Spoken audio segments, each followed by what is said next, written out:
मंदिर निर्माण कर ब्रह्मा द्वारा प्रतिष्ठा कर शून्यवान अनुसार राजा प्रथमे 1000 अश्वमेध यज्ञ करने पर बांकी मुहाण एक दारू प्रतीयमान होता।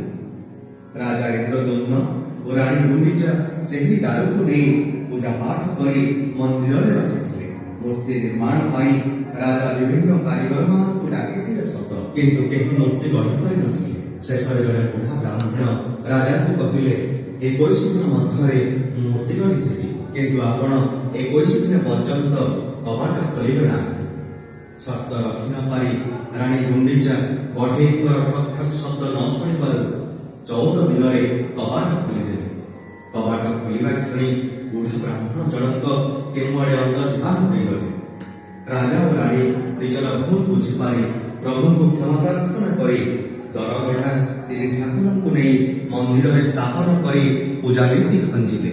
आउ सेही दिन ठारू श्रीक्षेत्र रे विग्रह माने भक्त मान को दर्शन दे आउछन्ति। संजात्रिणो बहवः मेति पुरी प्रयातु कास्तास्तथा विधर विलोकनाचाति हर्गः नित्यं पुनर्गमनलक्ष्मीं समूह्यजन्ति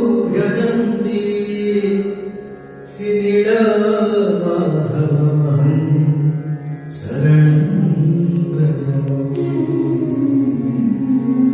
जतपादयुग्मा तुलसीदलपूतशीर्षं